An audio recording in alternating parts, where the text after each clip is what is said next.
어버이 주일로 우리 어머님, 아버님이 함께 5월 8일 날 우리 기념하는 날을 갖습니다. 그런데 캐나다는 잘 아시다시피 마더스데이와 파더스데이가 5월과 6월간에 나눠져 있고 오늘이 바로 파더스데이입니다.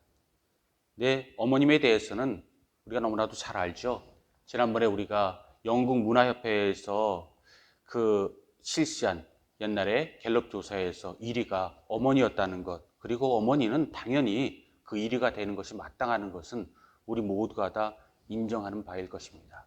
근데 여러분, 그때 조사 때 아버지가 몇 위를 했는지 혹시 아시는 분 계십니까? 어머니는 1위인데 아버지는 몇 위를 했을까요?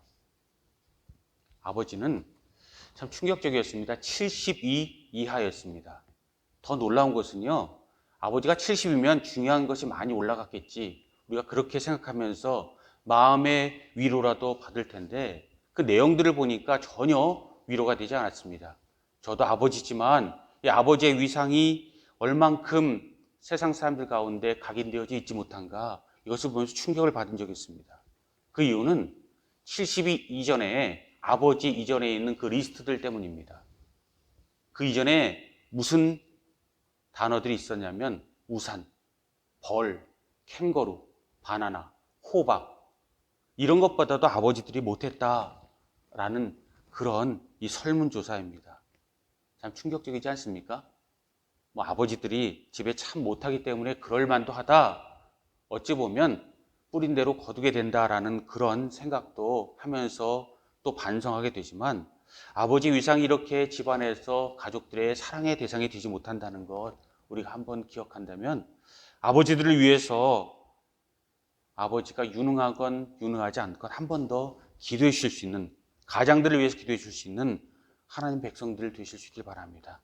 그리고 받을 만한 자에게 베푸는 사랑이 아니라 받을 자격이 없는 자들에게 베푸는 사랑, 우리가 마치 하나님에게 그러한 것처럼요, 그런 것으로 우리 주변에 있는 분들을 위해서 더욱더 한 번 더 기도해 주실 수 있기를 바랍니다.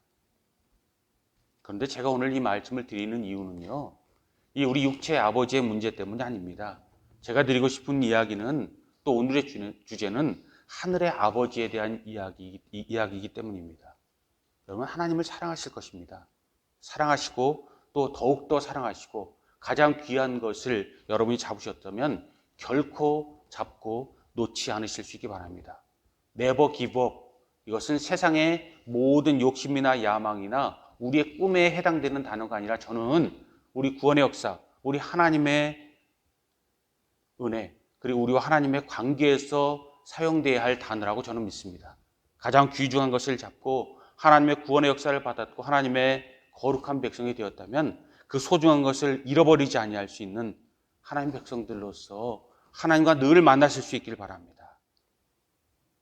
자, 오늘 말씀, 우리가 놀랍게도 본문 말씀에서는 마지막 때에 대한 이야기가 나오고 또 우리가 익히 들었을 만한 적그리스도에 대한 그런 이야기가 나옵니다. 저는 이 문제가, 마지막 때와 적그리스도의 문제가 우리가 얼마나 하나님을 사랑하느냐, 그 문제와 밀접한 연관이 있고 그 모든 연관선상에서 우리에게 주는 경고의 말씀이라고 믿습니다. 그렇지 않습니까? 우리가 하나님을 사랑하고 하나님이 우리를 사랑하고 그 사이가 견고하고 그 교제가 끊어지지 않는다면 적그리스도가 아니라, 사단이 아니라 세상에 어떤 것이 올지라도 우리에게 전혀 문제될 것이 없기 때문입니다. 그런데 우리에게 적그리스도가 있다는 것, 적그리스도가 우리를 흔든다는 것은 무슨 말입니까? 하나님과 우리 사이에 균열이 있다는 말 아닙니까? 하나님의 균열이 아닐 것입니다. 우리가 하나님과의 사이에서 만들어내는 우리 편에서의 균열일 것입니다. 그리고 그 균열을 우리가 어떻게 은혜로 메꾸고 우리 구원을 완성할 것인가, 이 문제는 우리가 본문 말씀 보면서 기도하면서 주님의 성령의 은혜와 능력을 구하면서 우리 가운데 더욱더 깊이 완성해 나아가서 구원의 반석에 서야 할 문제인지 믿습니다. 그런 면에서 오늘 몇 가지만 살펴볼 수 있기 원합니다. 첫 번째로, 오늘 본 말씀이 어떻게 시작하고 있습니까? 아이들아 라고 시작되고 있지 않습니까? 모든 성경 말씀은 문맥에 따라서 우리가 함께 살펴볼 필요가 있다라고 늘 말씀드립니다. 오늘 아이들아라는 무슨 말씀일까? 이 말씀은 이제 100세가 거의 다 된 사도들 중에서 가장 오래된 나이를 또 하나님의 인생을 허락받았던 그에게는, 사도 요한에게는 모두가 다 아이들, 그 연배가 아래인 것은 맞지만 오늘 본문에서 우리에게 주는 말씀의 아이들아라는 말씀은 이 신앙이 초보 신앙을 가지고 흔들리는 신앙을 가지고 미혹받는 사람들에게 부르는 호칭이고 사도 요한의 사랑이고 사도 요한의 경고인 줄 믿습니다. 여러분, 나이가 들어도 어른이 있고 노인이 있다, 그 차이점에 대해서 이야기하지 않습니까? 나이가 들어서 제 나이값을 할 수 있는 사람들, 그리고 제 은혜 가운데, 그리고 세상 모든 사람 가운데 베풀 수 있는 성숙한 사람을 우리가 어른이라고 이야기하고, 그냥 나이만 먹은 사람을 노인이라고 우리가 구분하는 것처럼 이 아이들아 라는 말씀으로 우리가 미혹되는 그런 마음에 있다면, 우리 마음이 우리 가운데 있다면 속이지 아니하고, 아직까지도 우리에게 부족하다면 하나님의 은혜를 구하고 미혹의 영에 빠지지 아니하도록 우리 하나님 앞에 나가서 아이들아, 우리에게 부르실 때, 하나님께서 우리에게 경고를 주실 때에 그 모든 것에 우리가 엎드려 주의 옷자락을 만지며 주의 발에 우리 눈물을 쏟고 우리 머리털로 우리 주님의 발을 씻길지라도 우리 가운데 더 이상 하나님 위에 어떤 것도 틈을 얻지 못하는 그런 하나님의 백성들이 되어서 마지막 구원의 역사를 이루는 그런 사람들 될 수 있기 바랍니다. 거듭 말씀드립니다. 가장 소중한 것을 소유한 자라면 소중한 것을 잃어버리지 아니하는 그런 사람들 될 수 있기 바랍니다. 그리고 하나님의 은혜 가운데 늘 우리가 하나님과 우리 은혜가 건강한 관계를 유지할 수 있기 바랍니다. 달라스 윌리드라는 이 미국 남침례교 목사님이자 기독교 지성은 잊혀진 제자도라는 말에서 뱀파이어 기독교인이라는 표현을 썼다라고 말씀드린 바 있습니다. The Great Commission, 지상 대명령을 우리가 빗대어서 이분의 잊혀진 제자도는 The Great Omission, 빠진 것에 대한, 가장 소중한 것을 잃어버린 것에 대한 이야기가 잊혀진 제자도라는 말로 한국말로 번역되어 있고, 그 가운데 뱀파이어 그리스도인, 하나님의 은혜를 단지 누리기만 하는 자, 하나님 은혜에 보답하지 않은 자를 그 뱀파이어라는 단어에 표현해서 이야기한 적이 있습니다. 우리가 진정 그러한 사람이 되지 아니하도록 하나님 앞에 부르를 올려드려야 될 것입니다. 적그리스도가 누구냐? 바로 뱀파이어 같이 주님을 가장하여서 하나님 앞에 자기 자신을 드리지 못하는 사람인 줄 믿습니다. 그리고 그러한 존재인 줄 믿습니다. 그리고 우리가 하나님의 사람들이라면 이 반대편에 서야 될 것은 자명한 일이라는 것입니다. 그러므로 여러분, 마지막 때에 특별히 오늘 적그리스도라는 그러한 표현이 나올 때에 이 늘 뱀파이어라는 그러한 말을 머릿속에 한번 두셨으면 좋겠습니다. 적그리스도가 누구인가? 이것은 안티크라이스트라는 그러한 말로 번역되어 있습니다. 안티라는 말도 헬라어 그 자체에서 온 말입니다. 안티크리스토스. 이 안티라는 말은 무엇을 대신한다라는 그런 뜻이 있습니다. 그래서 이 적그리스도라는 말은 하나님에게 대적하는 사람들, 그리스도의 이름으로 있지만 하나님 앞에 대적하고 망각하고 그를 거역하는 사람들을 안티크리스토라고 이야기하고 있다는 것입니다. 그런데 이 성경 말씀에는요, 이 안티크리스토라는 말에는 두 번째 뜻도 있다는 것을 여러분 기억하실 필요가 있습니다. 하나님을 대적하는 사람들, 적그리스도가 붉은 그리스도가 아니라 하나님을 대적하는 자라는 것, 하나님에게 싸움을 걸고 하나님 앞에 반역하고 하나님의 역사를 방해한 자라는 것 우리가 잘 알지만, 이 안티라는 말의 두 번째 그 의미는요, 거짓말하는 자라는 그러한 뜻이 있다는 것입니다. 여러분, 거짓말하는 자가 왜 적그리스도인가? 그것은 성경에 적그리스도를 설명할 때 거짓말하는 영, 미혹의 영이다 라고 우리에게 설명하고 있기 때문이기도 합니다. 그래서 여러분, 우리가 하나님에게 적극적으로 대항하지 않더라도 하나님의 말씀을 왜곡하거나 하나님의 말씀을 변질시키는 그러한 모습이 있다면 큰 죄나 작은 죄나 하나님 앞에서 하나님의 것을 꺾어놓고 하나님의 것을 인간의 것으로 바꿔놓는 것이 있다면 우리는 하나님의 사람들이 아니다라는 것에 더욱더 주목해 보시기 바랍니다. 이 정도가 뭐 어때서? 라는 그러한 말을 우리가 할 수가 있고 또 해야 될 때가 있을지 모르겠습니다. 그러나 여러분, 적어도 우리가 하나님의 진정한 제자들이라면 이 정도라면 이라는 그러한 말에 넘어가지 않으시기 바랍니다. 그리고 그러한 모든 왜곡된 시도에 혹하고 미혹당하지 않을 수 있기 바랍니다. 우리가 누구입니까? 그리스도의 사람들 아닙니까? 우리는 하나님의 선택한 백성이지만 그 중심을 따지자면 그리스도의 보혈의 은총, 구속의 은총으로 살아서 우리는 그리스도의 사람들이라고 일컫는 사람들입니다. 그래서 우리는 크리스찬이고 하나님의 사람들이고 우리 모든 신앙의 중심은 그리스도가 있습니다. 그런데 적그리스도는 하나님을 대항한다는 것이고 그 모든 하나님의 것을 왜곡시킨다는 것입니다. 하나님을 노골적으로 대적하는 모든 것도 우리가 경계해야 되지만 왜곡시키는 것에 넘어가지 말아야 될 것을 이야기할 때 어느 분이 그러시더라고요. 우리가 기독교 이단 중에서 모든 하나님의 말씀이 진실이니까 이단이 그렇게 많다는 것을 이야기하면서 여호와의 증인을 예로 드는 분을 이야기를 한번 들어본 적이 있습니다. 왜 여호와의 증인이 하나님의 은혜 가운데 반대되는 사람인가? 그분은 이야기합니다. 우리는 하나님의 사람들이라면 마땅히 그리스도의 증인들이라면 나는 그 모든 것을 받아들일 수 있다.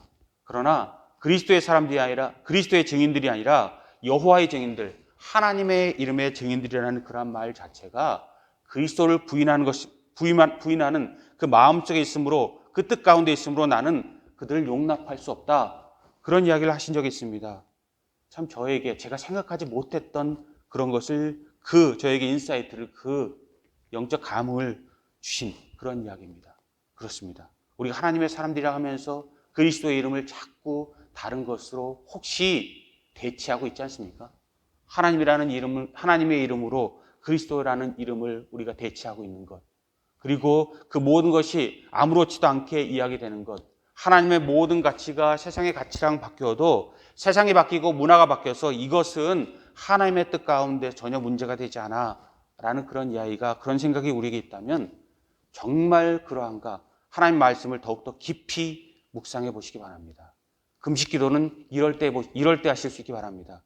정말 하나님의 뜻을 내 마음대로 바꿔서 생각해도 되는지 하나님의 기뻐하심인지 그렇지 아니한지 깊이 묵상하기 위해서 40일 금식 기도를 할 수 있는 일주일 금식 기도와 3일 금식 기도를 할 수 있는 우리가 될 때 하나님께서 우리 믿음을 진실한 믿음이라고 인정해 주실 줄 믿습니다.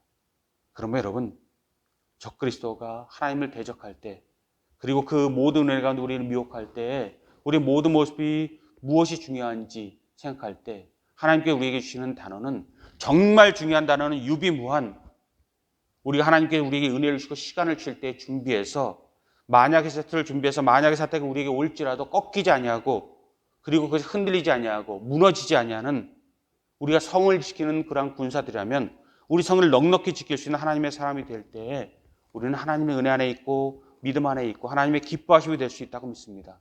저와 여러분이 그것을 이루기를 하나님께서 오늘 기다리시고 우리에게 기대하시는 줄 믿습니다. 그런 은혜가 저와 여러분에게 임하여서 그 모든 것을 이룰 수 있기 바랍니다. 다음으로 우리가 생각할 것은 마지막 때가 어느 때인가 라는 질문을 우리가 적그리스도를 만나면 우리가 하게 됩니다. 우리가 흔히 이야기할 때 적그리스도와 마지막 때라 그러면 이 역사의 맨 마지막 때를 생각을 합니다. 그리고 그리스도가 오기 전에 3년 반 동안 다니엘에 의하면 세상을 미혹할, 세상을 좌지우지할 마지막 악의 결정체라고 우리가 성경을 통해서 볼 수가 있습니다.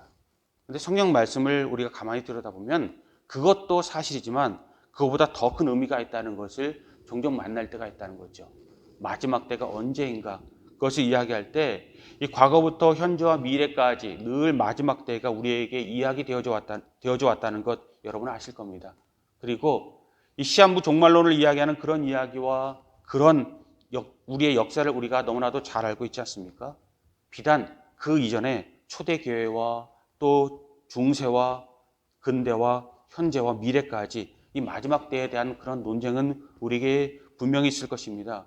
왜냐하면 세상을 살아가면서 우리에게 어려움들이 계속 쌓여져 갈 것이기 때문입니다. 그래서 어느 분들은 이야기합니다. 마지막 때가 언제인가? 이것은 특정한 그 때를 지칭하는 것이 아니라 예수 그리스도의 이 땅에 오신 초림부터 다시 오실 재림까지의 그 날을 그 마지막 때라고 보는 것이 옳을 것 같다라는 그런 포괄적인 그런 이 결론을 내신 적도 있습니다. 그런데 여러분, 그러한 것도 맞지만 그렇지 않다라는 생각도 분명히 성경에 있습니다. 그리고 그것을 성경은 거듭거듭 우리에게 이야기해 왔고, 그 모든 싸움 가운데 우리가 있음을 이야기하는 수많은 증거들을 우리가 볼 수 있기 때문입니다. 그렇습니다. 세상 살아가면서 우리가 어려움을 만날 때마다, 정말 절망적인 것을 만날 때마다 우리는 마지막 때라고 생각을 하고, 그 마지막 때의 원인이 무엇인가를 생각하고, 하나님은 우리가 그것을 생각하는 것을 잘못됐다고 이야기하지 않는다라고 저는 생각합니다. 그런데 여러분, 그 모든 것이 완벽한 그러한 우리의 생각인지 부분적인 생각인지는 돌아볼 필요가 있다는 거죠. 잘못되지 아니했다고 해서, 우리가 오답이 아니라고 해서 그것이 100점짜리 정답은 아닐 수도 있다는 것, 그것을 여러분 생각해 볼 필요가 있습니다. 우리가 학교를 다니면서, 대학교를 다니면서 F 학점을 받지 않더라도 A 학점이 아닌 B, C, D 학점이 있는 것처럼 우리 가운데 부분적인 증거와 진리들이 우리가 얼마든지 있기 때문이라는 것입니다. 그래서 과거의, 현재의, 미래의 모든 것 가운데 이런 모든 싸움과 그 성경 해석과 아픔들과 그리고 이것 가운데 우리 역사가 있어 왔습니다. 그래서 적그리스도도 여러 번 바뀌었다는 것 여러분 아십니까? 적그리스도가 초대교회 때는요, 교회 안에서 나올 것이라는 성경 말씀을 19절 말씀 보면서 분명히 초대교회 성도들은 유대인들에게 핍박받으면서 유대인 중에서 특별한 누구를 지칭하는, 그 누구를 지칭하는 단어일 것이다 생각하고, 이 적그리스도가 유대인들을 지칭하는 그러한 단어라고 생각했습니다. 근데 누구냐라고 묻는다면 누구인지는 모릅니다. 참 놀랍게도 성경은 거짓말하지 않습니다. 그리고 정확하게 이야기합니다. 그래서 저 안티크리스토스라는 말 앞에 관사를 붙이지 않고 있습니다. 유대인은 맞는데 누구인지는 모르겠다. 그러므로 우리는 더라는 그러한 단어나 어라는 그러한 단어를 붙이지 않는다라는 것이 성경이 우리에게 주는 진리입니다. 그런데 시간이 지나도 그 모든 것 가운데 적그리스도로 세상이 끝나지 않습니다. 그리고 중세로 흘러갑니다. 그리고 나서 중세 시대 때에 우리 로마 카톨릭의 많은 타락과 면죄부와 또 교황의 그런 도를 넘는 것을 봅니다. 우리가 교황을 반대하는 그런 입장이 무엇인가? 그것은 바로 교황이 하나님의 사제권을 대신할 수 있는 자로서 하나님의 그리스도의 모든 권한까지 제 것인 양 왜곡하고 그 모든 것을 변질시키고 그것을 본인이 누리고 교회가 누리는 것에 전혀 문제를 삼지 않았다라는 것, 그리고 모든 사람을 왜곡하였다는 것에서 문제가 되어집니다. 그래서 중세 때는 교회에서 나왔지만 하나님을 대적하는 교황이 적그리스도라고 생각한 적이 있고, 또 정치적인 그러한 인물로 생각할 때는 로마의 황제인 네로나, 또 근대로 넘어가서는 히틀러나 여러 가지 사람들을 이야기하고, 현대에서는 우리가 아는 사람이 아닐지라도 여러 가지 문제가 생길 때마다 그것이 적그리스도의 표징이 아닌가, 적그리스도가 아닌가 생각했던 그런 적도 있다는 것은 분명해 보입니다. 근데 중요한 것은요, 적그리스도가 우리에게 어떻게 정리가 될 것인가? 한마디로 정리하자면 우리는 적그리스도를 한 명이라고 생각하면 신학적인 오류에 빠집니다. 근데 정확하게 하나님 말씀을 보자면 적그리스도를 한 명으로 보지 않고 그와 함께하는 무리들로 본다면 이 문제는 의외로 하나님께 우리에게 주는 교훈이 될 수 있다는 그러한 교훈을, 그러한 영적 감흥을 우리가 받을 수 있다는 거죠. 오늘 본문 말씀 보십시오. 18절에도 이야기합니다. 많은 적그리스도들이 너희에게 나와왔으니, 복수 개념으로 이야기하고 있습니다. 안티크리스토스 폴로이, 매니 안티크라이스트. 마태복음 24장 24절을 보십시오. 마지막 때가 되면 수많은 거짓 선지자들과 수많은 거짓 적그리스도들이 큰 기적과 표적을 향하여 할 수만 있다면 택하신 백성을 미혹하게 되리라. 복음서 안에 예언서라고 이야기하는 마태복음 24장 24절도 복수 개념으로 이야기하고 있습니다. 거짓 선지자들과 거짓 적그리스도들이 많은 택한 백성들을 미혹하게 되리라. 그러면 하나님을 거역하는 모든 백성들, 모든 사람들, 모든 권세와 권력들이 적그리스도들이 될 수 있다는 것입니다. 그리고 마지막 결론은요, 그렇지만 주님의 나라는 분명히 이 땅에 임할 것이라고 우리가 믿지 않습니까? 그 마지막 때 특정한 인물이 나타나서 정치적으로 종교적으로 힘이 그에게 집중돼서 마지막 하나님을 거역하고 예수 그리스도의 재림과 더불어서 멸망하게 될 것이라는 사실을 성경이 이야기하고 있는, 우리는 마지막 것만 집중하고 있지만 그 과정도 우리가 볼 필요가 있다는 것입니다.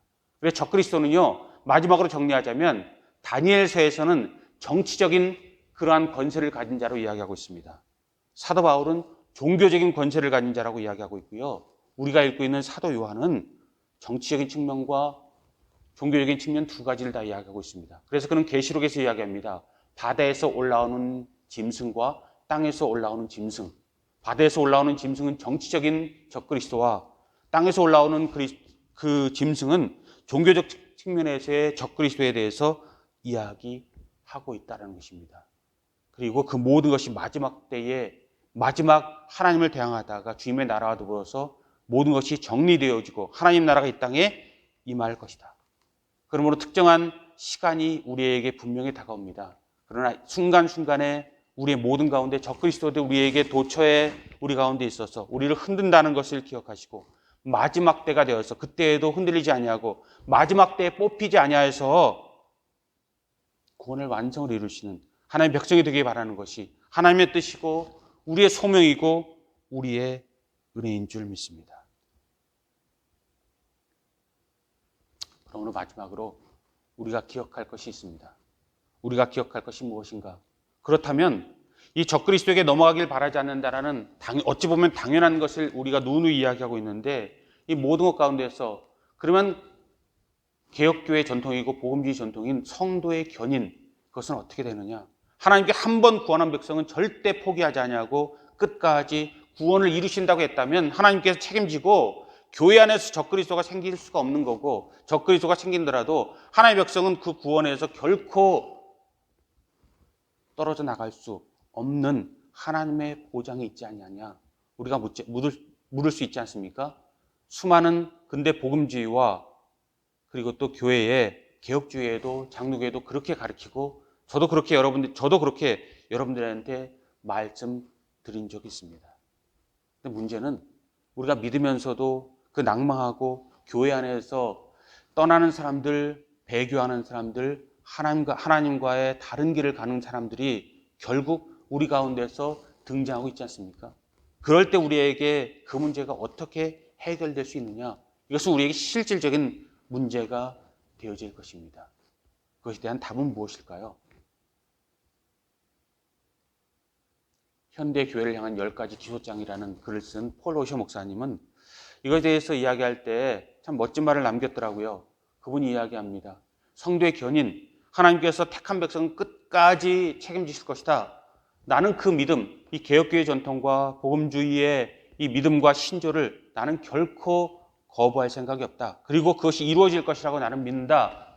그런데 한 가지 기억할 것이 있다.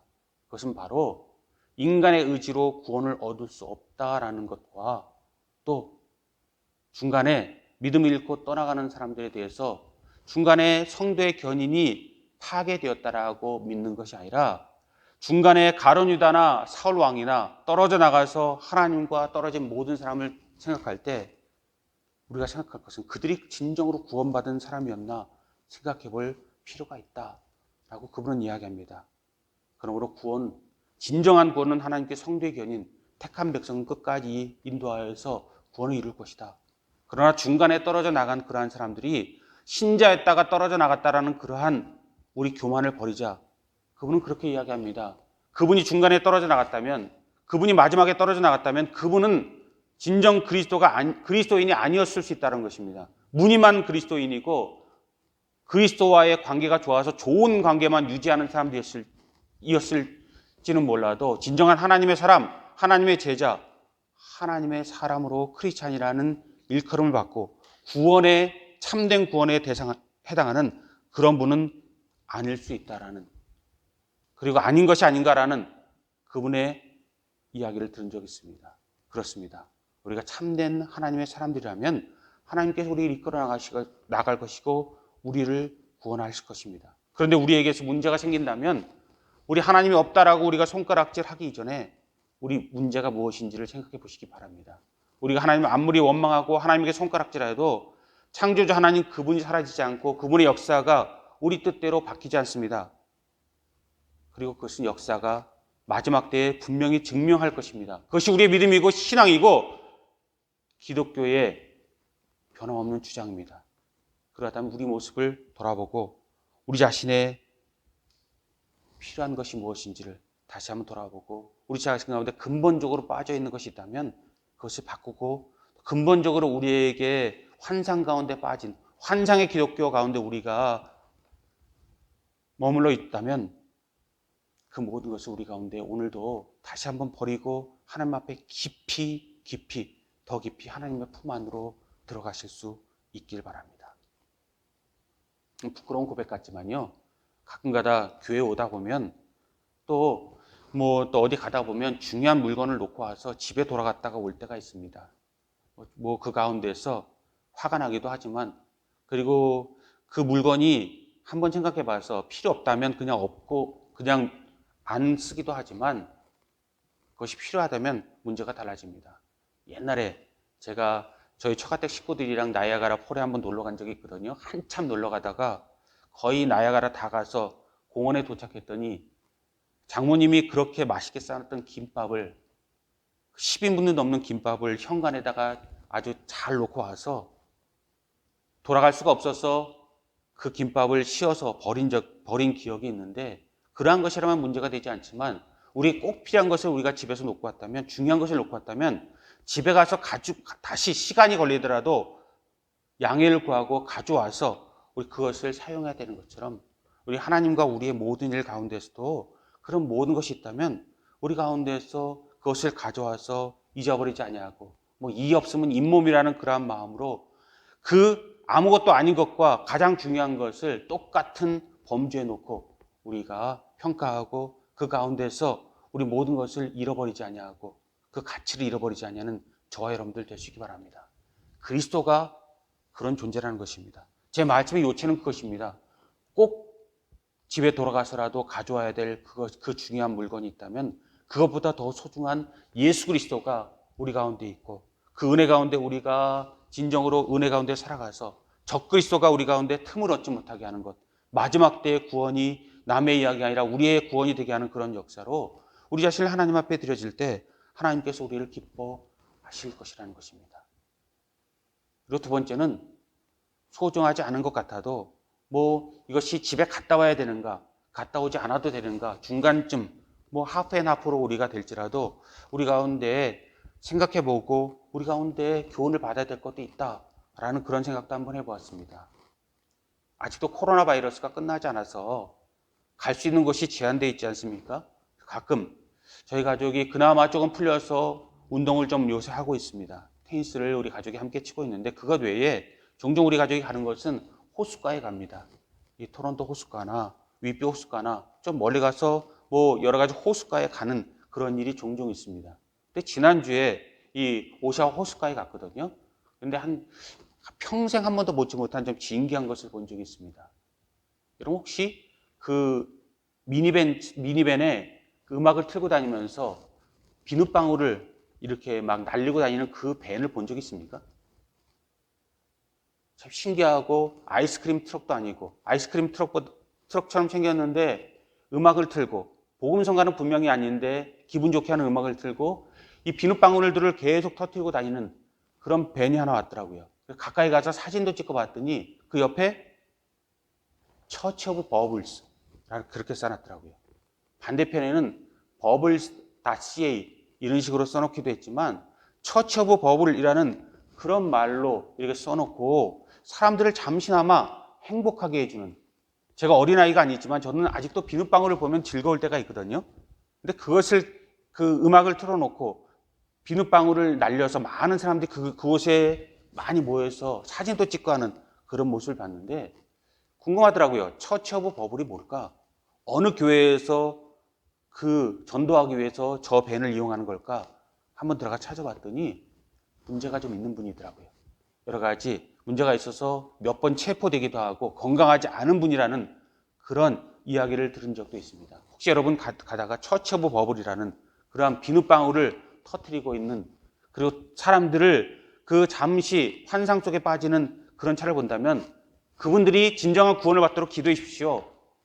그리고 엉뚱한 것에 시간을 낭비하는 분이 있다면 진정 그분에게도 구원이 임할 수 있도록 기도해서 하나님의 구원이 땅끝까지 임할 수 있도록 임하고, 여러분, 그런 왜곡적인 우리 가운데 망각 같은 잠시 마음을 평안하게 하거나 즐겁게 하거나 또 엉뚱한 것에 힘을 쏟는 그리스도의 증인이 아니라 여호와의 증인처럼 하나님을 늘 왜곡하는, 영지교회는 이 세상의 육체로운 예수 그리스도를 부인했고, 또 자유주의는 이 땅에 오신 영적으로 오신 신이 된 하나님을 부인하는 부분적인 진리로 지금 우리에게 진리가 되지 못하는 것처럼 모든 것을 우리 가운데 품고 큰 것이나 작은 것이나 흔들리지 아니하고 주님께 영광 돌리시기 바랍니다. 한 가지 말씀만 드리고 말씀을 마무리 짓겠습니다. 송정림 씨가 참 좋은 당신을 만났습니다 라는 그런 책을 쓴 적이 있습니다. 참 좋은 당신을 만났습니다. 어떤 책일까요? 이 책은요, 중학교 때부터 휠체어를 타고 다닌 본인의 자서전적인 그런 이야기입니다. 어머니가 극진하게 이 송정림 씨를 돌봤나 봅니다. 그래서 마지막에 그가 이런 이야기를 나눕니다. 내게 소원이 하나 있다. 그 소원이 무엇인가? 여러분 알겠는가? 이야기합니다. 그리고 그 소원을 그는 써나갑니다. 여러분, 이분의 소원이 무엇이었을까요? 휠체어를 버리고 일어나서 걸어다녀서 엄마를 고생시키지 말았으면 좋겠다. 기적이 나한테 일어났으면 좋겠다. 이것이 이분의 마지막 소원이었을까요? 아니었습니다.